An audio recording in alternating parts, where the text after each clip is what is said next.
الحمد لله رب العالمين، وصلى الله وسلم وبارك على نبينا محمد وعلى آله وصحبه أجمعين. سبحانك لا علم لنا إلا ما علمتنا إنك أنت العليم الحكيم. اللهم علمنا ما ينفعنا وانفعنا بما علمتنا وزدنا علما وهدى. أما بعد، إلهي سبحانه وتعالى وحان كبريا كلن كان نكدي وكلن بركيسن ألنا سبحانه وتعالى نحريستي سو كسو دجيو وحان إلهي سبحانه وتعالى كبريا عربكي قلبكي نكسو كلمة حقه. إلهنا سبحانه وتعالى نقدقه كو هذا الكدق يستهكيس ونكسن الذين يستمعون القول فيتبعون أحسنه أولئك الذين هداهم الله وأولئك هم أولو الألباب. intaa kadib walaalayaal kelimada la iga codsaday inaan ka hadlo galabta waxa weeye sida aad ku aragteen jadwalka waa xaaladda Soomaaliya. xaaladda Soomaaliya waxay qayb ka tahay xaaladaha caalamka islaami ka dhacaya. marka insha Allah taala waxaan ka hadli doonaa أولاً مبادئ أساسية أو هرت فهمك وحلقوا فهميه سيدا وحا قضية أنت أن لفهمين أساسك لقوا فهم لها وإن وحلقات المامو أساسك قضية لقوا فهم لها وإن وحلقات المامو مد اللباد وحويه إنان دول مرنه أسبابها كينية دباتوين كان كدعية أما هالنقطة dalkeena ama ha noqoto dalalka islaamka dhibaatooyinkan hadda jira waxyaalaha asbaabaha u noqon kara iyo shariicada islaamku waxay u dejisay arrimahaas oo kale marka ay yimaadaan ama ha noqoto dhibaatooyinka hadda caalamka islaami meelo badan ka socdo oo inala mid ah ama wadadeennii oo kale ku socota sida hadda waxa ka dhacaya wadamo badan oo dhulalka muslimiinta carabta ah. qaabkii looga bixi lahaa ama qaabka shariicada islaamku ay u dejisay dhibaatooyinkaas oo kale markay yimaadaan in looga baxo waxa kale oo iyana mudan inaan wax ka tilmaamno asbaabaha keenaya arrimahan oo kale xaaladahan oo kale waxa keenay in asbaabteeda iyadana aynu tilmaano sidaas oo kale raadka ay ku leedahay bulshada iyo mujtamaca muslimka dhibaatada markay saa u dhacdo inaynu iyadana wax ka tilmaano intii waqtigu insha Allah taala uu inooga ogolaan. awalan ugu horeyn mabaadi'da haddii aan ogolo waxa weeye wax kasta oo horta koonkan ka dhacaya sida aynu nagu dadka muslimiinta nahay aaminsannahay tiir waxa jira ka mid ah iimaanka tiirarka aynu rumaysanahay oo ah wa an tu'mina bil qadari khayrihi wa sharrihi. muxuu macnaynayaa wuxuu macnaynayaa wax kasta oo koonkan iyo adduunkan ka dhacaya waa biqadar ilaahi qadar ilaahi subxaanahu wa tacaala iyo mashiicadiisa ku dhacayaan. marka wixii khayr ahna waxaa la rabaa in ilaahay subxaanahu wa tacaala loogu shukriyo. wixii dhibaato ah oo yimaadana in ilaahay subxaanahu wa tacaala loogu sabro. haddii adigu aadan sabab ku lahayn iyo haddaad sabab ku leedahayba haddii aadan sabab ku lahayna waxa weeye inaad ku sabarto qadarta ilaahay. haddii aad asbaabta wax ku leedahayna inaad raadiso sidaad uga bixi lahayd ayaa waajib ah oo sabirka la socota. arrinka labaad waxa weeye mabaadi'dan ka mid ah sababta ugu weyn markaynu qadarta saa u rumayno wax walba in qadar ilaahay ku dhacayaan. sababta ugu weyn dhib kasta oo inu dhacaya ama musiibo kasta oo ina asiibaysa dibadda ma aha ee waa gudaheenna inaga way. islaamkuna shariicadu taasayna baraysaa. waxayna baraysaa in waxa idinku dhacaya sababtoodu ay tahay idinku wax idinka yimi inay tahay sababta. taasna laba aayadood baan u soo qaadanaynaa. aayadda koowaad ilaahay subxaanahu wa tacaala wuxuu leeyahay wamaa asaabakum min musiibatin fabima kasabat aydiikum. ma dhihin waa wax dad kale idinku sameeyeen dadka kale farac bay ka tahay waxa weeye wax gacantiinu kasabtay wey. marka waa gudihiin idinka idinku isweydiiye dhibaato ma idinku dhacday ma abaara idinku dhacday idinku iswarsada ma colaad baa idinku dhacday iyo dil idinku iswarsada ma dalla'aan baa idinku dhacday dhul la'aan idinku isweydiiye ma dagaallo iyo thawraad iyo xurub baa idinku dhacday isweydiiye wamaa asaabakum min musiibatin fabima kasabat aydiikum wayacfu can kaiir aayadda labaad ilaahay subxaanahu wa tacaala wuxuu leeyahy awalama asaabatkum musiibatun qad asabtum milayha qultum ana hada dhibaata markay idinku dhacday aad idinku mid lamida geysateen horay ayaad isweydiinaysaan war annaga muslimiin baan nahay ilaahay baan rumaynay ummaddii nebi maxamed calayhi salaam baan nahay sidee gaalo nooga adkaatay sidee dhibaato naloo gaarsiiyey sidee naloo ka adkaaday ayaad isweydiinaysaan buu yidhi ilaahay subxaanahu wa tacaala jawaabtii ma rabtaan qul waxaad ku tidhaahdaan nebi maxamedow calayhi salaatu wasalaam huwa min cindi anfusikum lama dhihin aayaddaasi waxay soo degtay qaswatu uxud markii ay dhacday ee muslimiinta 70 asxaabtii ah laga dilay ee nebiga calayhi salaam la dhaawacay ee muslimiintii ay jabeen ayaa muslimiintu isweydiiyeen war waa nimankanu miyaanay mushrikiin gaalo ahayn miyaynan inagu muslimiin ahayn miyaan nebiga calayhi salaam ina dul joogin sidee gaaladu inooga adkaatay oo dhibkanu inoo soo gaaray aayaddu saasuu ilaahay ku soo dejiyey sababteeda war ma arrinkaasaa isweydiinaysaan haa sababtiisu waxay tahay haa min cindi anfusikum idinkaa u sababah buu yidhi ilaahay ma dhihin ilaahay quraysh ayaa waxaa idin yeeshay khaalid ibni alwaliid ayaa intuu dhabarjabin sameeyey buurtii ka soo tallaabay yuu muslimiintii eber ka dhigay eedda ma saarin ilaahay subxaanahu wa tacaala quraysh ee wuxuu yidhi qul huwa min cindi anfusikum aayad saddexaad oo isla qaswati waxaad ku soo degtay muslimiinta oo arrinka aad isu weydiinayo muruga ay gelisay war annagoo muslimiina see gaalo noo qabsatay see gaalo noo dishay ayaa ilaahay wuxuu ku yidhi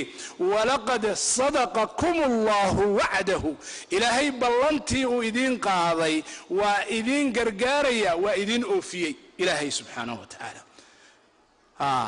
walaqad sadaqakum allahu wacdahu id taxusuunahum biidnihi waa idinkii gaalada laynayay oo dilayay ilaan qaybtii hore ee dagaalka uxud muslimiintu iyagaana ka dhigay gaalada oo way jebiyeen id taxusuunahum biidnihi xataa ilaa goorma ayay idiin socotay guushaasu waxay idiin socotay ilaahay idin siiyey ilaa aad idinku fashilanteen baa la yidhi hadalka ayaa lagula hadlayaa aad fashilanteen la yidhaahya soomaalidu maanta ma ogolaan karto ama qolo kasta oo muslimiinta ka mida ama libiya ha ahaadaan ama suuriya ha ahaadaan ama yeman ha ahaadaan ama soomaali ha ahaadaane in la yidhaahdo waxa idinku dhacaya waa fashilkiina idinka ma ogola waxay odhanayaan maraykan iyo yurub iyo jabaan iyo ingiriis iyo saar halkaa u tur dadkaasaa na haysta ilaahay ma dhihin saas qoraysh baa idinku samaysa wuxuu yidhi xataa idaa fashiltum dadka maanta iyaga lababa odhan karo waa fashilanteen xisbi la odhan karo ama dowlad la odhan karo waad fashilantay maba jirto laakiin ilaahay qur'aanka muslimiintii saxaabadii buu ku yidhi xataa idaa fashiltum kow watanaasactum fi lamri oo aad isqabqabsateen oo arrinka isku khilaafteen tanaasactum fi lamri wacasaytum min bacdi maa araakum maa tuxibuun oo aad caasideen ilaahay iyo rasuulkiisa amarkoodii aad jebiseen minkum man yuriidu اdunyaa waxaa idinku jira qaar adduunyo doonaya wa minkum man yuriidu alaakhira qaar kaloo idinka midna aakhiray rabaan uma sarafa allahu cankum liyabtaliyakum kadib baa ilaahay subxaana wa tacaala idinkoo intaas sameeyey ilaahay gaaladii idinka jebiyey marka wax walba kownkan ka dhacaya horta qadar ilahay bay ku dhacayaan wax ilaahay mashii'adiisa iyo xikmaddiisa ka baxsani ma jirto wax walbaana xikmad bay ku dhacayaan labo wax walboo nagu dhacaya ama musiibada dhacaysa waa min addaakhil awalan dibaddu waxay u tahay farac bay waxay ka tahay musiibada gudaha ah markaad idinku fashilanteen ayaa gaalada laydinku sallidayaa gaalada lama soo sallido dhulkaaga qabsata oo ku disha oo ku kala qaybisa oo ku kala gadata oo batroolkaaga iyo biyahaaga daldalata oo dhulkaaga u tashata lama keeno arrinkooda ilaa idinku aad horta fashilantaan oo isqabqabsataan oo iskhilaaftaan saasuu ilaahay leeyahay. taasuna waa qodob labaad, waa inaan masalada fahamno asal way si wax loo fahmo. sabab saddexaad, si looga baxo arrinta dhacday, dhibaatada dhacda ama musiibada dhacda, si looga baxo inta aan laga bixin waa in horta dhibaatadii dhacday laga toobad keenayo bannaanka laga noqdaa, laga taxallulaa. bilmacnaa maalan qof muslimaa dishay, xoolihiisana waa dhacday, gaf weyn baa kaa dhacay. inta aadan dhihin anigu nin fiican baan ahay oo masaajidkan geli oo waan toobad keenay, waxaa la rabaa dulmigii hore inaad meel saarto. shardi wey. xoolihiisii anoo haysta yaan masaajidka gelaya laga aqbali ma. dhiiggiisii anoo weli qaba oo aan meel saarin, nin fiican baan ahay cimaamad baan huwanaya masaajidkan gelaya laga aqbali maayo. meel saar, toobadna keen. toobadda waxaa u shardiya kow ilaahay inaad u toobad keento oo ka nadaamooto, ka qoomamayso waxaad samaysay. xaq bani aadam hadday tahay, khaasatan xaq muslimna, waa inaad celisaa oo cafis ka dalbataa. taasuna waa qodob asaasi. marka wax ma saxmaan ilaa wixii hore la saxo, waxba ma saxmayaan. taasuna waa shardi, waa inaynu fahamnaa. oo taasi waxay noo faa'iidaynaysaa muslimiinta hadda goobaya dhulkooda inay wax wanaagsan iyo nolol wanaagsan ay noqoto. dulmigii hore iyagoon sixin bay rabaan nolol wanaagsan inay helaan, oo dowladnimo helaan, oo nidaam helaan, oo amni helaan, nabadgelyo helaan. wixii dhacay weli meel lama saarin, faylkeediina lama xirin, ma suurtoobi karto. asaaska waa in la fahmaa. liyahlika man halaka can bayinah wayaxyaa man xaya can bayinah liyuxiqa alxaqa wayubtila albaatil. ilaahay baatil iyo xaqna isdhex galaan ma ogola. arrinkaas afraad waxa weeye wax kasta oo khilaaf oo muslimiinta ka dhex dhaca, isdil ha noqoto, khilaaf kale ha noqoto, isqaqabsi ha noqoto, waa in loo celiyo kitaabka iyo sunnada. fain tanaasactum fii shayin, wax haddaad isku qabataan, xukun iyo dhul iyo xoolo iyo waxay noqotaba, waa inaad u celisaan buu leeyahy ilaahay subxaanahu wa tacaala kitaabka iyo sunnada rasuulka. wixii dhaca wain طaaئifataani min almu'miniina اqtataluu faaصlixuu baynahuma fain bagat ixdaahuma cala اlأkhra faqaatiluu latii tabغii. ma jiro qof marka muslim oo ka sarreeya kitaabka iyo sunnada. qof walba inuu qoorta usoo dhiibto kitaabka iyo sunnada. haddii la doonayo way dadka muslimiintahay ee dal degan ama dhul degan ee dhibaata haysataa inay ka baxaan hadday doonayaan, ama ay heshiiyaan oo dhibaatadoodu ay dhammaato, waa inay u qoor dhiibtaan kitaabka iyo sunnada. waa in laga helo inay u qoor dhiibtaan. arrimahaas horta waa arrimo asaas ah oo yacni loo baahan yahay marka hore inaynu wax ku fahamno. walaalayaal, waxaan u gudbayaa dhibaatooyin baa hadda caalam alislaami ka dhacaya, bal intaanan soomaaliya u iman. maxaa u sababa dhibaatooyinka dhacaya? awalan, ilaahay subxaanahu wa tacaala wuxuu aad uga digay fitanta iyo kala tagga. qur'aanka iyo sunnada aad buu ilaahay uga digay. atafaruq walfitan bayna almuslimiin aad buu ilaahay uga digay. qur'aankana ilaahay waa ku digay, walaa takunuu, ilaahay wuxuu leeyahay ha noqonina kaaladiina tafaraquu waاkhtalafuu min bacdi ma jaءahum اlbayinaat waulaa'ika lahum cadaabun cadiim. ha noqonina kuwii markii ilaahay kitaabka siiyo diinta siiyey iskhilaafay oo kala tegey. nebiguna calayhi salatu wasalaam wuxuu yidhi laa tarjicuu bacdii kufaaran yadribu bacdukum riqaaba bacdin. war aniga gadaashay ha ku noqonina gaalnimo qaarkii qaarka kale laayo, qaarka kale dilo. arrinka labaad, ilaahay subxaanahu wa tacaala wuxuu nooga digay khatarta arrintaanu ay leedahay ummadihii hore waxay dhibaato u keentay wuxuu leeyahay ilaahay subxaana wa tacaala afalam yasiiruu fi lardi war dadkaanu qur'aanka dhegaysanayaa miyaanay adduunka marin miyaanay dhulka eegin dawlado wixii jiri jiray ummado wixii jiri jiray qowmam wixii jiri jiray ee baaba'ay afalam yasiiruu fi lardi fatakuuna lahum quluubun yacqiluuna biha aw aadaanun yasmacuuna biha ma waanay dhulka marinoo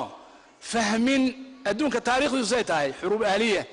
yacni civil war adduunka meelo badanuu ka dhacay ummado iskhilaafay oo baaba'ay baa jira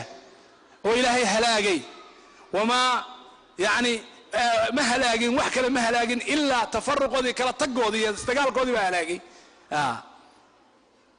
oo iyagoo cilmigii haystabay iskhilaafeen oo isku xadgudub ay isku khilaafeen miyaynan arkayn buu leeyahay ilaahay subxaana wa tacaala ma dhagayan waxba ka maqal fainaha laa tacma alabsaaru walakin tacma alquluub alatii fi suduur haddii marka aynu sheegno asbaabuhu inay yihiin walaalayaal waxa ku dhacaya ummad ama innaga ha noqoto ama walaalaheena kale muslimiinta ha noqotee waxaa dhacaya inay tahay asbaab innaga ah asbaabtaas maxaa ka mid ah asbaabtaa dhowr xabaan idinka soo qaadaya kow waxa weeye alinxiraaf walmacaasi ka leexashada laga leexdo manhajkii ilaahay iyo diintii ilaahay laga leexdo asbaabta u horeysa oo dalalku la burburaan bay ka mid tahay oo isu dilaan oo u baaba'aan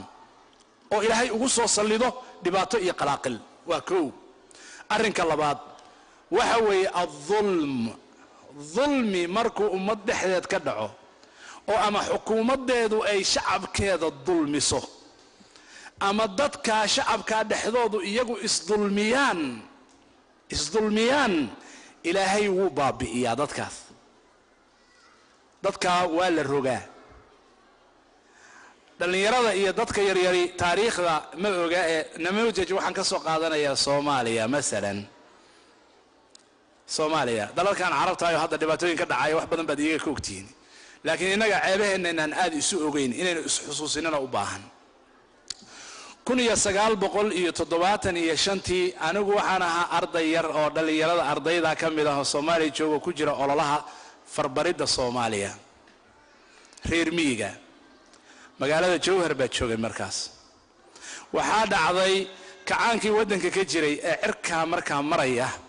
oo aan cidi ka hortegi karin in uu soo saaray qaanuun lagu tilmaamay xeerka qoyska arrintiisuna ama gundhigiisuna ay ahayd wax la yidhaahdo rag iyo dumar baa dhaxalka kala leh ama kala duwan ma jiraan waxaa la yidhi oo dawladdii ay soo saartay in rag iyo dumarku u siman yihiin dhaxalka ma jiro baa la yidhi thuluth iyo rubuc iyo sudus iyadoo lagu istihzoonayo aayadihii qur'aanka ilaahay subxaanahu wa tacaala qur'aan kariimka uu ku sheegay yuusiikum allahu fi awlaadikum للذكر مثل حظ الأنثيين فإن كن نساء فوق 2 فلهن ثلث ما ترك وإن كانت واحدة فلها النصف ولأبويه لكل واحد منهما السدس إن كان له ولد فإن لم يكن له ولد وورثه أبواه فلأمه ثلث فإن كان له إخوة فلأمه السدس من بعد وصية يوصي بها أو دين baa waxaa la yidhi ma jiro laa thuluth walaa sudus walaa rubuc walaa jinni ma jirto culimaa kacday oo waxay tihi arrinkaasu waa munkar cid hadli kartaa ummadda soomaaliyeed waagaas kuma jirin cid badanoo hadli karta oo afka kala furi karta oo odhan karta waxaasu waa dulmi ma joogin dadka intooda badan ama way isdhiibeen ama xiniinyaha laga siibay dad culimo ah baa istaagay oo diinta ilaahay u qiirooday waxay yidhaahdeen arrinkaasu sax maaha waa dulmi haddaan projectorka hayo hadda sawiradoodii waan soo saari lahaa laakiin filinkan ay saarneen 10 nin oo ragga ka mid ah ayaa iyagoo ilaahay u ashtakoonaya tiirka la geeyay waa la dilay yawman waaxidan subax baa la dilay waan xusuusta cirku waa ooyay dhulku ma ooyin Soomaalidu ma ooyin shacabka Soomaaliyeed waagaas ma ooyin ma gilgilan talaaba inta leeg dulmiga kama samay bal waxa ka daran in badan oo kamidi way daawanayeen daawasha loo tagay iskoola bulisiya meel la yiraahdo dhalinyarada yaryar ma yaqaanaane Muqdisho aqoone tiirka meel la yiraahdo dadka la geyn jiray halkaas lagu dilay 10 culimada ah subax Soomaaliyu ma gilgilan iyaguna way Ilaahay bay u ashtakoonayeen dulmiga lagu asiibay fi huduu iyadoo la aamusan yahay bay tageen ولا تحسبن الله غافلا عما يعمل الظالمون إلهي وحو يري ها لين إنه إلهي غافل كيهي وحد ظلمك الله سمينيو إلهي غافل كما هين وايهي واسو صعوتي كسعو إنك با هذا رئيس ظلمني دولة دي جرتي دادك هذه بيكوهوس نقط مرقبل كان بابي مركن بابي مركن عيلاشة كدوك مركن ديجر جل دل ظلم بدنا دعي مقالوين للدمي لولا للدمي أدونا للدمي ما حاكسي ده شيء تنازع يا كرتك بظلمك كذا شيء تفرق وأسبابها كان حروبتا يا دجالها ظلمك مركبتي وحاد عي التنازع أسبابه كمتهاي كرتك يا قار كلا إني قالها أفكذان حجودا إثيوبيا إن لتجوه إثيوبيا إن لا تقول لسوق هالمستمان تم بلعبان تاريخ ذيان بين لجشيجين كن السجال بقول تضباط السديدي أي بلعبتي دجال كي إثيوبيا صوماليا كدب بي بلعبتي تاريخ وقرنت هايوات الله كن السجال بقول السجاشن كي ما بلعبان يكوي سجاشن السديدي سجاشن يلا بعض يكون اللحدي ما بلعبان Soomaalidu inay gaalay soo adeegsatay bilowday tanaazuc dhacay waxa bilowday casabiya qabaliya reer in loo kala baxo hadana waa asbaabaha keena burburka bay kamid tahay waxa kamid ah amaanadu inay lunto idaa'atu al-amana nabigu kaleey salaam wuxuu yiri idha duy'at al-amanah fantadhir saa'adi sug amaanadu maxaa kamid ah inay lunto kii wax loo dhiibaa inuu lunsado kii wasiir laga dhigaa inuu lunsado إلهي سبحانه وتعالى دولة أمانة له أو أن ظلمك لهين هدي قالتها هاي بيرادين علماء إلهي وباقي له هدي مسلم يهين أو أي ظلم سميان أمانة حما سميان والله بابي بيرادين علماء الإسلام نعم دولة قالها بقى تاقي لدتكم سويدينيا وما حدا عي دولة قالها بعد السنة ما حدا عي قال لما إلهي سبحانه وتعالى قال لما كلية كما هلاقه مقالوينك إيه وضمضا وما كان ربك ليهلك الغرى بظلم وأهلها مصلحون إلهي وحو ليه إلهي قال لما كلية وما هلاقه مقالوينك هدي ضد كادو أيهين ضد عدالة فليا وقالوا دي عدالة فليان ويجريسا دولة دودو أذيك مسلم كالظلم ما تسويس صوماها مجريس الدولة دادو تاسونا وارن جرته waxaa dhacay tanaafus ala dunya waxaan u imanaya marka asbaabta khaarijiga ah u imanaya maxaa ka dhashay taas tii gudaha ahayd waxaa ka dhashay marka al-asbaab al-kharijiyya dawladihii dibadda ahaa koow inay oo cadowga ku ahaa ku qudarayaan marka oo ay ku damcaan ilaa cadowga ku qudarayaan al-adaa ad-diini was-siyaasi ama diin ahaan ha kula cadow ahaadaan ama siyaasad ahaan cadowga kula ahaadaane inay ku damcaan inay ku soo farageliyaan goormay bilaabatay marka dulmiga samaysay oo amaana xumo noqotay oo macaasi samaysay oo rabbigaagii caasiday oo iskhilaaftay oo qabiil u kala jajabtay oo amaanadii aad dayacday oo adduunyo ku jeesatay diintii ilowday ayaa marka cadowgii yimi inuu ku damco innaga oo intaasoo dhami dhacaysay ay dhacaysay cadowgu inama soo damcin soo ma ogidin cadowgu inama soo damcin Soomaaliya Ethiopia ma soo gali kartay 1975 ma ku dhicin 76 ma ku dhacday maya kuma dhicin 80 ma ku dhacday kuma dhicin goormay bilaabatay markaynu nagu iskhilaafnay oo qaarkeen u tagay oo yiri kale garab isi dawladda Soomaaliya raba inaan burburiye qaranka Soomaaliya raba inaan burburiye xaqigii ma raadsanayay markaas buu cadowga dibadda ay soo galay waxba yaa lagu marmarsiiyoon marka cadowga dibadda kan gudahaba ka horeeya oo dhibaatada marka dibadda waxay ku timi cadaa siyaasiya ama siyaasad cadawad ha u ahaadaan ama diin arrinka labaad ay u yimaadeen waxa weeye siraaca adduunka ka dhaxaya waxa laga yaabaa inaynu dhaxiyo u nahay oo u dhimanayno mararka qaarkood dawlada herdamaya baynu dhaxiyo u noqonayna waxa kale oo kamid ah sarwadeena oo la damco sarwadeena xoolaha iyo adduunka iyo nicmada iyo khayraadka ilaahayna siiyay oo aan garan weynay inaan tartiib u cunno oo aan si nabada u cunno aan garan weynay markaan garan weynay baa lagu soo fasaxay cadowga dibadda ah walaalayaal dadka Soomaaliyeed tusaalaan idin siinayaa dawladda la yiraahdo Malaysia waa dal muslim ah oo markaynu inagu xorriyadda qaatay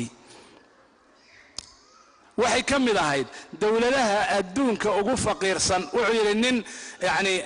Nobel ku qaatay arrimaha siyaasiga ah oo ka qoray oo gaala ka qoray wuxuu yiri waxay la mid ahayd Honduras iyo Haiti bay ka hooseysay Malaysia 50 sano ka hor xornimada markii qaadanaysay waxay ka hooseysay Ghana oo Africa West Africa ku taala maanta dakhligeedu wuxuu ka sareeyaa 7 jeer marka lagu soo laabo dawladaha aan sheegayno oo la isku daray sababtuna waxay ku timi markay iyagu dalkooda u tashadeen qiyaado wanaagsan heleen waxa asbaabaha maadiga ah oo la taaban karo kamid ah ilaa iyo waqtigii istiqlaalka dadkooda inay faqriga ka saaraan oo khayraadka ilaahay siiyo cunaan oo dhulkooda ka shaqaystaan job creation waxa la yiraahdo inay sameeyaan shaqo abuur dadka loo abuuro waxay leeyihiin 7 milyan iyo 4 shaqo ayaa la abuuray marka dadkeeda iyada loo fiiriyo waxay la mid tahay iyada oo Mareykanka laga sameeyay 105 milyan oo job laga sameeyay kamid Mareykanka qof aan shaqeyn ma joogi lahaa hadii la yiraahdo maanta iyadoo unemployment laga qaylinayo 105 milyan oo job baa la create gareeyay marka ay dawladdu ugu badan tahay waxay tiraahdaa 2 milyan oo shaqo baan soo abuurnay bay ugu badan tahay waa najaxnay 105 milyan bay u dhigantaa oo Mareykan shaqo laga sameeyay Malaysia inagu Malaysia waxaan sarwada aan haysano waxay ku soo laabantaa 10 jeer bay ku soo laabantaa 10 jeer bay ku soo laabantaa Soomaalida maanta wada qaxootiga ah ee gaajada u wada dhimanaysa walaalayaal badeena kaliya xeebta ugu dheer Afrika 3300 oo kilomitir waa xeebta Afrika ugu dheer kaliya hadaynu ka shaqeyna kaliya ayaa khayraadka ilaahay siiyay ugu filan dhulkana looma baahna beerna looma baahna oo waa reserve xoolahana waa reserve United Nations hadda waxay leedahay waxa ka shaqeysta ilaa 1990kii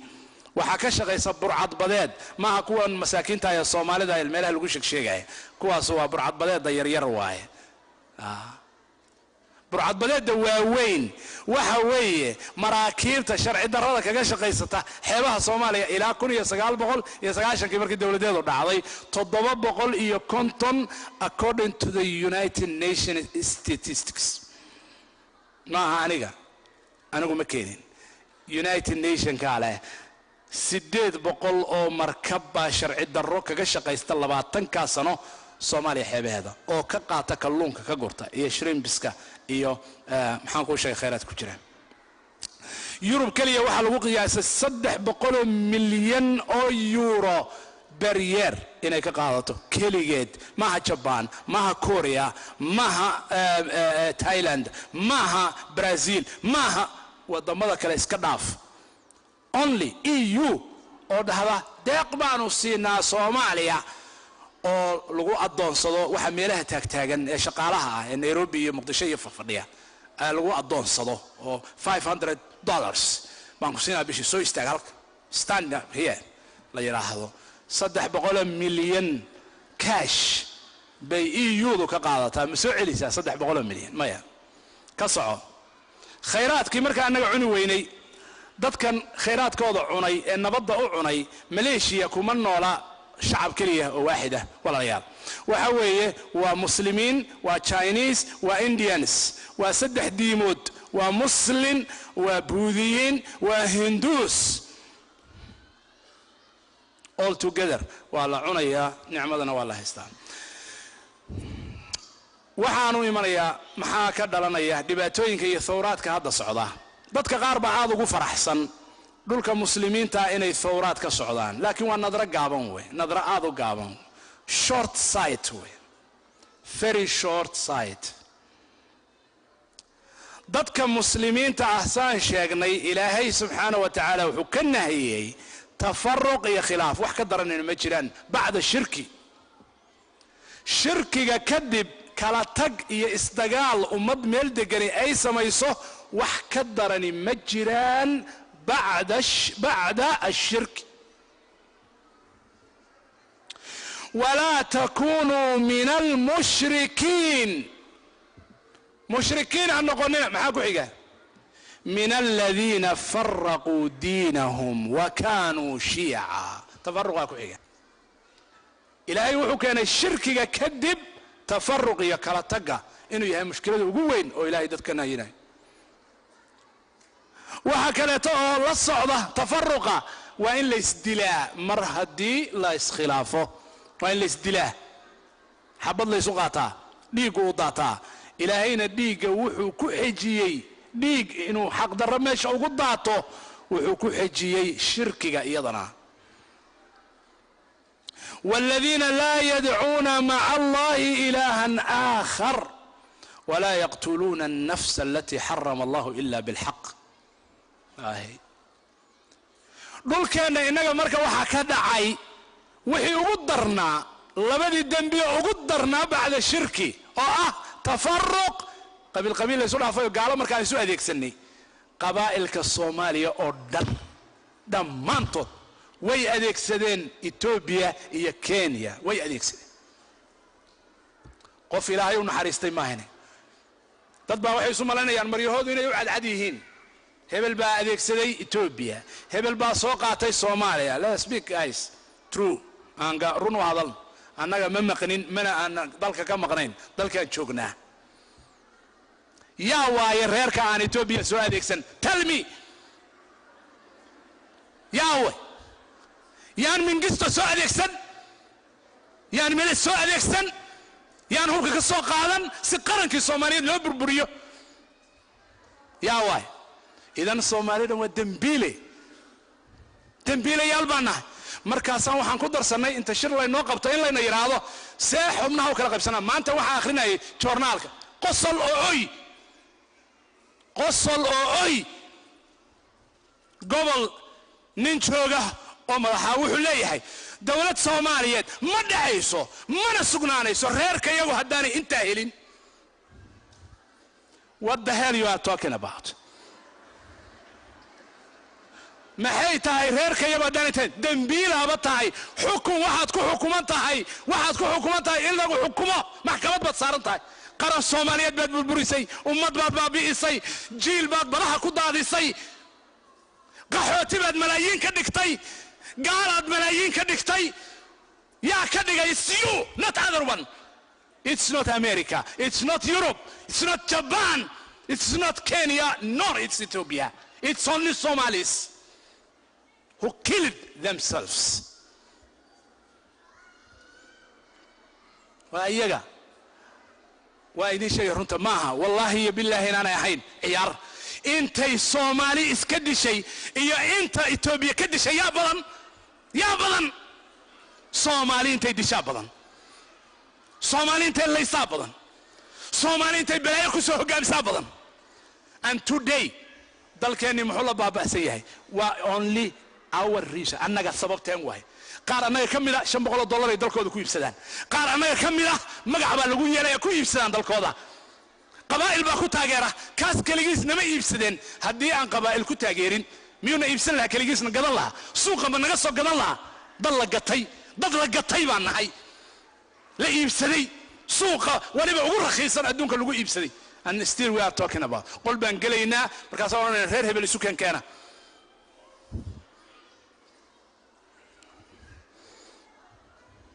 idan walaalayaal, sabab aanay dadku iyagu isku samayn, ilaahay subxaana wa tacaala cidna ma dulmiyo. thawraadkan iyo tafaruquna cidna uma aha maslaxo, cidna waddan dhexdiis uma aha maslaxo. tafaruq iyo isdil iyo dhiig uma aha. ummadda islaamku waa mid ay ku baaba'ayso, nebigeedina calayhi salaatu wasalaam uu uga digay oo uu sheegay. laakiin su'aal baa imanaysa, sidee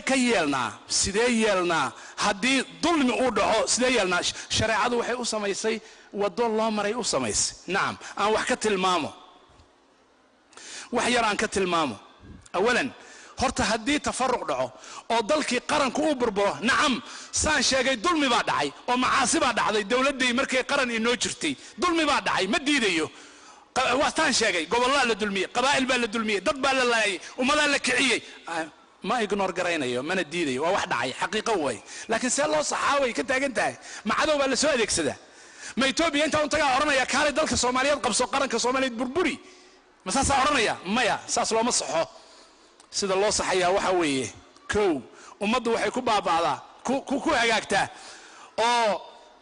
يعني لقاقا إلالية تفرق يا خلاف. كو هرتا كتابك إلهي يسونا سين لقبصدو. لابو إن لغو كل مه شرع هذا إسلام كإن لطبقه ويد اللي هيرقليو. صدح إن مدحتني ماذا إيو أمد قرن نماذا هذا إلا إلهي إيو دولة نماذا هذا. نعم أنه ظلم كجرني ودباتة كجرني waxaanu ka liidanaa wadciga aanu hadda ku jirno. dawlad kasta oo wadadeena martana, ama suuriya ha ahaato, ama ha ahaato tunis ha ahaato, ama libiya ha ahaato, ama masar ha ahaato, ama yemen ha ahaato, nafsal waday maraysa iyaduna hadday marto wadadeennii. waxa weeye qarankaas ha daciifo, dulmi ha ku jiro, dhibaato ha ku jiro, isagaa dhaama fawdo iyo kala tag iyo dhiig iyo isdagaalid iyo qax iyo gaajo iyo cadow qabsada dalka oo u tashada buu ka daran yahay qaran inuu jiro walow uu dhib badan yahay. marka qarannimadana in la ilaaliyo oo madaxnimo iyo dawlad iyo kala dambeyn ay jirto, dawladnimo ay jirto. walaalayaal, dawlad xun, dawlad yani la'aan bay dhaantaa. annagu waxaan nahay jiilkii ku soo koray oo ku awayban ka dambayna. odayaashii naga horreeyeyna waa naga horreeyeen oo way soo arkeen. waxaanu aragnay dawladnimo iyo macaanka ay leedahay. saas darteed baan waxaan meesha ordaya iyo waxaan socda magacay doonaan ha sheegtaan, diin ha sheegtaan, islaam ha sheegtaan, wax kale ha sheegtaan, ayaanan ka aqbalahayn dawlad la'aan iyo qaran la'aan iyo ummadnimo la'aan wada jirta baan wax ku keenaynaa. kana ka aqbali mayno. we're not going to accept that. dawlad xataa daciifa baa nooga roon oo qaran ah oo ummadnimo ah. anigu naftaydan tusaale ka soo qaadaya. nacam, xumaanta aan ka sheegay dawladnimadaas baa haddana waxaan dareemayaa fakhriga ay lahayd, wanaagga ay lahayd dawladnimo iyo qarannimo dalkaygii markaan joogay 1972. tusaalayaal haddaan usoo qaato naftayda, that is example way. dad badan ay la midna waa jiraan. tuuladeedii aan ku dhashay qandalaa la yidhahda, gobolka bari ee soomaaliya ka mid tahay, waxay ka fog tahay caasimadda soomaaliya 2,000 oo kilomitir bay ka fog tahay oo u jirtaa. in that tuuladaas, magaaladaas, degmadaas yarta ah ee populationkeedu 10,000 aanu markaas ka badnayn, 1967, 68, 69, 70 ayaan elementaryga ku dhigtay. waxaa ku yaala cusbitaalkii yaraa, waxaa ku yaala police stationkii, waxaa ku yaala iskuulkii, waxaa igu yaalay biyihii aan ku cabayay, waxaa igu imanaysay warqadda walaalkay uu ka soo diro Yurub, salkeeda uu ka soo diro. I was getting in the post office in Qandala baan ku helay. today 40 sano baa konton sano laga joogaa maanta Hargeysa cidna ma ku diri kartaa warqad you can send it in the post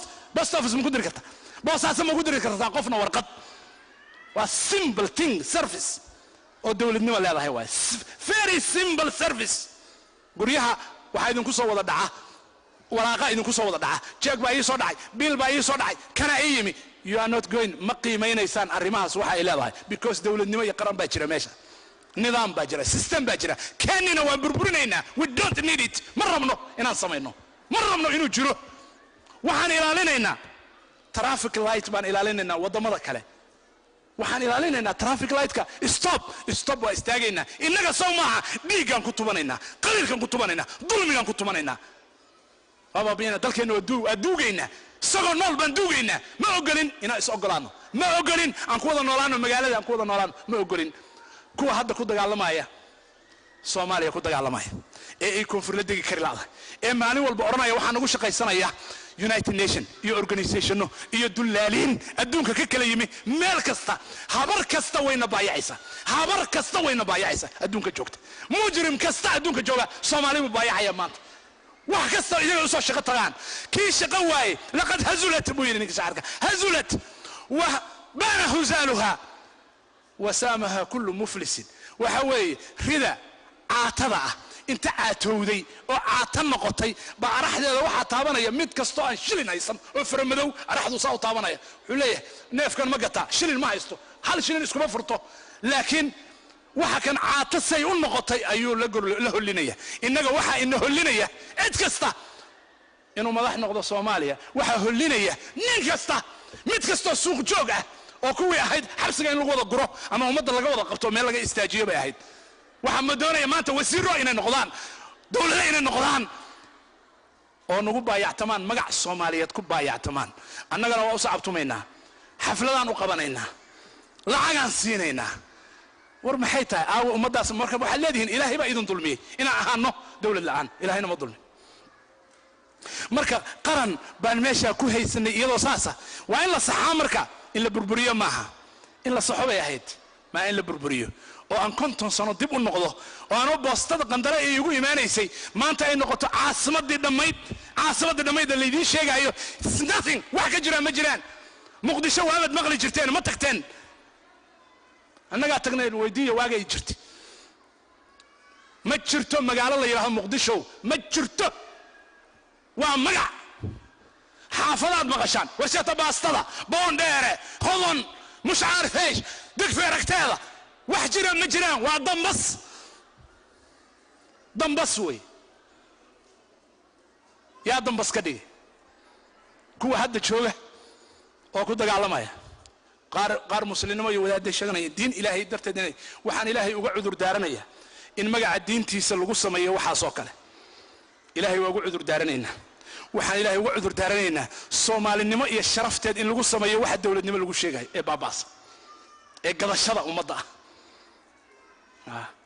ee wiilka yar ee United Nation organizationadeeda jooga Nairobi ay gacanta ugu yeeraan oo u yeeriyaan oo u dhigteed garayaan waxay doonayaan waxa soo kale in Soomaalinimo lagu sheegana ilaahay baan ugu cudur daaranaynaa ya way okay maxay ku ansaxaysaa waxa kan akhayo ikhwaani marka fawda inay timaado oo tafarruq yimaado qaran burburo xal maaha xal waxa hadda caalamka islaami meelihiisa qaarkiis ka socdana wadadu ku socdo waa wadadii Soomaaliya waxba ku gaarin ma waxaan rabnaa marka wadamada kale inay saas oo kale noqdaan ma uguma naseexayn karno laakiin isla mar ahaantaas madaalimiinta iyo nimanka saa u galay dulmiga saa u galay baan taageeraynaa oo aan leenahay ha joogaan ma wada u dhaxaysa jirta oo wax lagu saxo ma illaa in dil iyo fawdo wax lagu saxaaba ma taakaliya wax lagu saxaa yaa yiri saas there is no other solution ma jiro solution kale imma maut wa imma fawda labadaas sunan kala doorano miya ama dictatoriyo iyo baaba iyo dulmi ama fawdo iyo halaba baabado aniga ha gubato gadaashay sida hadda nimanka xukaamta qaarkood ay leeyihiin carabta masaasa ama keenni horeba uu yiri masaasa maya wax u dhaxaya jira waxa u dhaxaya waa maxay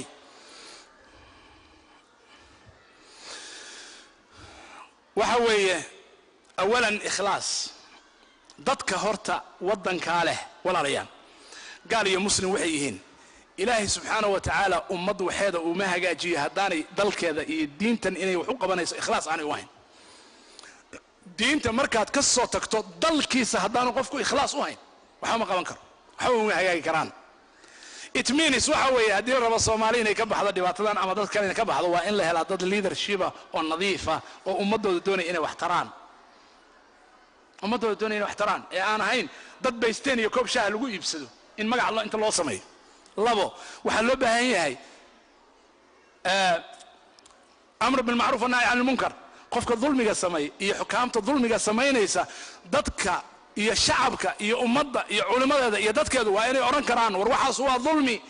ها وحبا ودحيه إن la dagaalamo iyo in wax la sheego wax la saxo dawladaha dimuqraasiga waxa leeyihiin waa garanaysan waa la xisaabtamaya xaakimka waa la xisaabtamaya waxba la joojinaya waxaas waxa lagu gaaray dadaal iyo kifaax meel cid laga ma helin marka inaga ma waxaan u dhaxaynaynaa in imma inaan sacabtumayaal noqono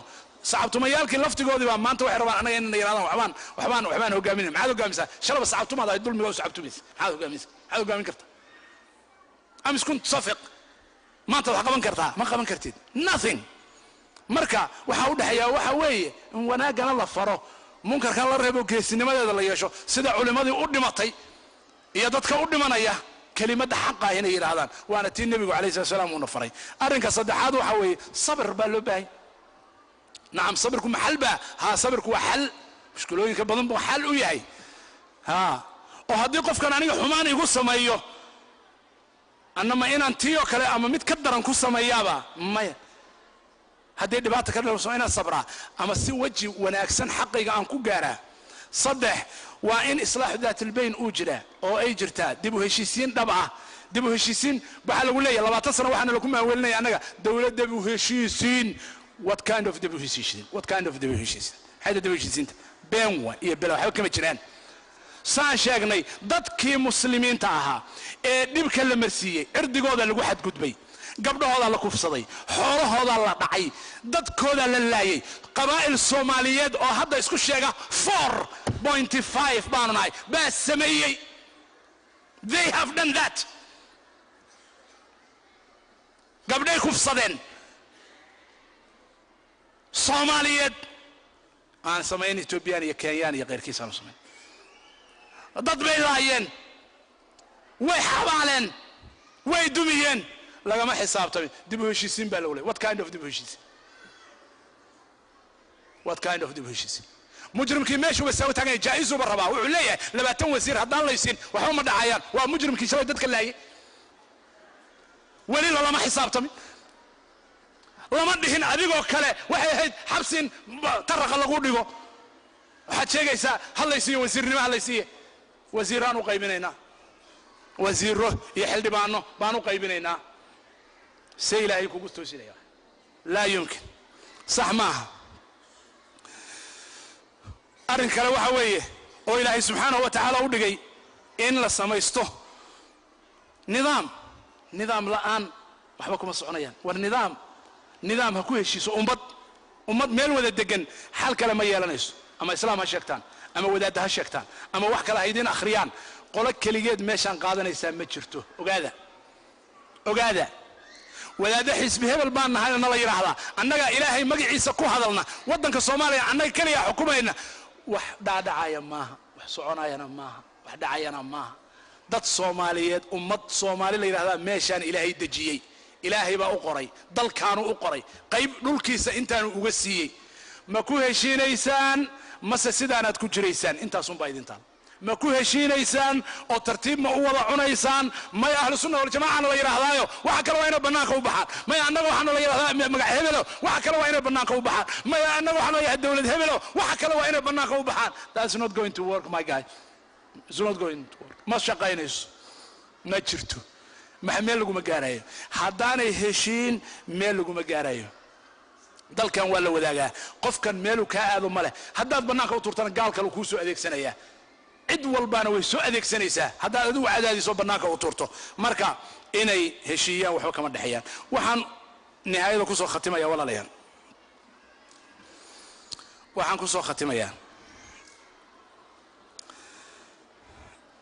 innaga waxaynu u baahannahay inaynu dib u fikirno Soomaali hadeennuna waxaan ugu yeerayaa walaalahay iyo nafteydaba hadday yihiin wadaadada islaamiyiinta ah ee dhulka Soomaaliya kuwa jooga iyo kuwa taageersan wadaadadii mawduucan igu qoray kollay waxaan u malaynayaa inay hadda dadka Soomaalida ah markii arrimahan oo kale laga hadlo shayga ka hadashaba qola xanaaqaysa waan ogahay I do not care that I don't care haddaan iraahdo waxa la wado islaamnimo maaha kuwa xanaaqaya waan ogahay waxaan ogahay islaamku wala dagaalamay haddaan iraahdo waxa meesha ka jira dawladnimo maaha wax dawlad lagu sheegana maaha kuwa kale ogahay xanaaqaya haddaan iraahdo kuwa gobolada isku sheegay goboladii ay joogeen bay waxba ka qaban kari waayeen madaxweynaha goboleedka kada baa la yiraahdaa gobolkiisa wax ka qaban kari waay do you know billahi alaykum ceebtooda inay aamusaan weeye maalin dhawaad waxaan tagay Malaysia waxaa jirta gobol yar oo laga gooyay oo Malaysia laga gooyay oo dadka muslimiinta ahaayeen oo la yiraahdo hadda Singapore waad maqasheen soo maaha waad maqasheen Singapore ma Singapore ma taqaanaan masaaxadeedu dhul ahaan intay tahay please dadkina juqraafiga iyo thaqaafada caalamiga ah in Soomaalidu waa wada siyaasiyiin do you know waa 624 kilometer square waay waddanka dhan oo lagu sheegayo la yiraahdo Singapore ma taqaanaa Soomaaliya meesha ka weyn Singapore dawlad ahaan waxa ka weyn gobolka Banaadir iska dhaaf Soomaaliya gobolka Banaadir just gobolka Banaadir baa wuxuu ka weyn yahay dawladda adduunka dawladaha ugu qanisan kamida ee la yiraahdo Singapore gobolka Banaadir baa ka weyn masaaxa ahaan iyo dhul ahaan maaha Soomaaliya oo dhan maaha koonfur oo dhan maaha shabeellooyinka iyo Banaadir maaha just gobolka Banaadir baa ka weyn isaga ka biyo badan isaga ka beer badan isaga ka xoolo badan 624 kilometer malaha biyo malaha oo baad malaha oo xoolo malaha oo waxay keensado petrol malaha biyaha dibadda looga soo daabulaa still wallahi billahi wa ceeb adduunka يعني عيب ويه إلهي عندنا مظلمية وهذا كان إذن كب بالعبية سنغافور 2010 international transparency waxay ka soo gashay numberka saddexaad adduunka ayay ka soo gashay transparency corruption la'aan waxay la tartamaysay Denmark iyo Sweden iyo Finland iyo Norway iyo New Zealand bay number 3 iyo number 4 kula tartamaysay Soomaaliya oo muslimiina oo sunna oo shaaficiya waxay ku jirtay the last in the list 198 dawladood tan ugu dambaysa corruption baba tuuganimo qashin markaas waxa rabtaan Ilaahay hadiyad inuu idin siiyo in yiraahdo hooya dawladnimo iyo ammaan iyo nabadgelyo iyo dal hooya that's nonsense waxba kama jiraan sharciga Ilaahay kuma jirto kitaabka Ilaahay kuma taalo waxba looguma hayo Soomaali kitaabka Ilaahay wax looguma hayo dad tuuga waxba looguma hayo dawladnimo looma hayo qarannimo looma hayo dad tuuga waxba lagu soo gaareen looma hayo iyo kuwa taageeraya dabana shaqeynaya u saabtumaya PhD holders masters baa waxay u saabtumayaan juhalo wadankoodii baabi'inaya iyagiiba bariyayaan iyagiiba tuugayaan iyagiiba leeyin safiir iga dhig wasiir iga dhig hebel iga dhig muxuu ka dhigaa his nonsense waxa weeye marka walaalayaal ummadan haday doonayso inay wax noqoto anigu hal shay un baan u hayaa oon ku soo khatimayaa inta kitaabka Ilaahay aan ka garanayo ama inta aan khibrad ka arkay adduunka inta aan marayay walaalayaal waxaan soo maray jaaliyadaha Soomaaliyeed ee diasporada ee adduunka jooga meel aanan u tagin ma jirto inta aan ogahay waxa ii dhiman New Zealand iyo Australia kaliya Europe oo dhan Africa oo dhan North America oo dhan Soomaali meel ay joogto waa soo maray warkeedina waan idin hayaa waxa xagga idinka jirana gudaha idinka jirana warkeedii waa idin hayaa الرائد لا يكذب أهله بين إذن شيء ما والله الذي لا إله غيره إن أنا بين إذن شيء كرين هدي اللي يراهو جودها الصومالية هذا ضد كيسكو هيستا وأغنى لبا فاكشن با كونفورت إسكو هيستا لبا ميلادو كلا وقبول الدجان هذانا وحكجرا نسبيا حوجا نبت قليو إيه أمان إيه حوجا بكجرا هوس مركانو سود دجنو ودنا هوسن ما إنه دول إنما كسوس عطا بين ويحبك بكجران إسلام نما كسوس عطنا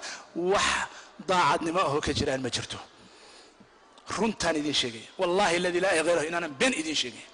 ما أنا بين إذن شيء كرو دين تيدنا إن بين كشيء وما صفر يسن ماشي وحوي مركزات كنا ندياس برضا أنا وحنا إذن لا يهاي إن الله لا يغير ما بقوم حتى يغيروا ما بأنفسهم وما ذي هداني يسبدلين إلهي حالة هذا ما بدله يسبدل ديار مؤتهين هدا اسبدل ديارو تهين حالة دين إلهي وبدلية تاسوا قلب اسبدل كلام نقض هرت التاجرة ضدك عن تاجرة مضنين وتسين إنسان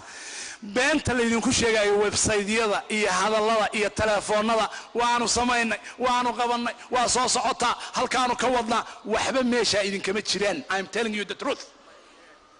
وح إذن كجران متشرين ماشاس هذا ذو حقب سنة إنسان وحقب سنة ويسكت الشلا تاسوا قضب كلا بعض وحويه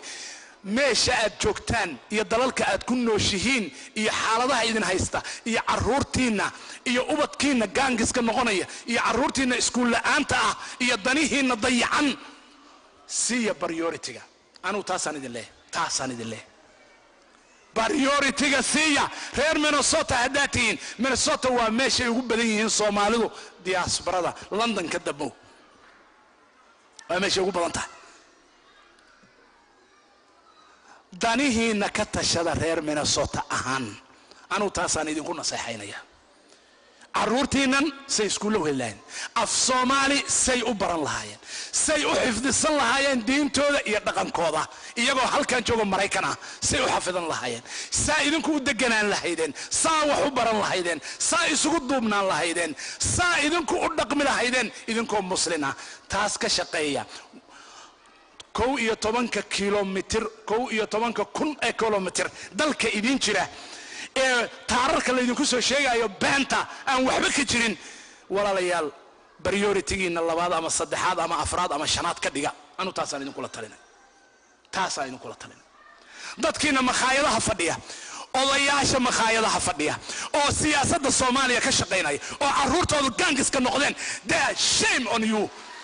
shame on you shame on you shame on you caruurtoodu gaangiska noqotay oo aan ogeyn iskuulkay dhigtaan aan garanayn oo af Soomaali inay xataa ku hadlaan aan garanayn oo Starbucks ka intuu fadhiyo wasiir helal ma la horyaday oranaya iyo xisbi helal halkaas uu ka dhaxay oranaya shame on you ka shaqay ilmahaaga waajibkooda ka shaqay ilmahaaga horta iyaga ka dhig dad muslina oo wadankan degan oo wax ku barta oo nafle oo Soomaaliya ka dhig wallahi billah waxaan garanayaa niman ka shaqeynaya oo leh Soomaaliya wax ka dhigaya Soomaaliya wax ka shaqeynaya Soomaaliya wax ka yeelaya leh oo London fadhiya oo Minneapolis fadhiya oo Melbourne fadhiya oo Nairobi fadhiya oo Johannesburg fadhiya kullu waa Soomaali oo fadhiya oo aan waxba ka qaban karin Soomaaliya caruurtiisi xaaskiisi reerkiisi diintiisi mas'uuliyadiisina dayacay bulshada Soomaaliyeed ilaa joogta maxaad u qabataan I'm asking you maxaad u qabataan ma isku duubantiin wax ma isweydiisaan dalkan 100,000 bad magaaladan ku joogtaan maxaa xuquuq aad qaadataan American system wuxuu idin ogolyahay xuquuq badan maxaad ka qaadataan waxaad u kala qaybsantihiin faction hebel iyo faction hebel iyo faction hebel iyo faction hebel what the hell you are doing so meesha ka soo cararteen ma soo idinku cagacad ma soo gelin soo idinku cayra ma soo gelin ma dad noqotaan oo dalkiina markaa hagaajisaan ma dad noqotaan walaalayaal marka dhageysta billahi alaykum sheeka baraleedna in loo iman billahi alaykum umadana yaa la dhumin billahi alaykum إلهي بأن كداري إلهي هلا بقو صومالي إلهي هلا بقو إلهي هلا بقو هدينا اسبدلين والله الذي لا إله غيره إنه اسبدله حالدنا إنه اسبدله أنا وركي أنت ساينك سوق بجبينية إذن كان الصومالية إذن كان وحكدي كرا هدا دون ساينا كرا دولة بلن بعدون كتير بدل لقدس أنا وحن هل شيء بني دينا كذا يا ضدك هلك أو حكى السوق إنسان واحد مصودان والله أنا وحيد يصود والله أنا كيف كريه والله بلا هتكون متن كوا كلا وضل يصهيان سحرها الليبي يكون انتن بلا هتليان يكون انتن قهوتك كي كجران ملايين يا كيف كريه ايش يا كوا جدا كجران ما كيف كريه كوا حمر كده الله ما كيف كريه دينت إلهي ببين لك الشيء وهاد عد وحوقبا قفك الصومالي مسلمك وحوقبا هدان حقبا كرين هدان قودين كرين هدان تعليم تسع حقبا كرين اقون كيس هدان ضيع كرين ولا هذا روح قحين ولا هذا روح هدين ولا روح بابين ولا لو دل كيس هكبابي هكقحين بيرتي ساكك عينين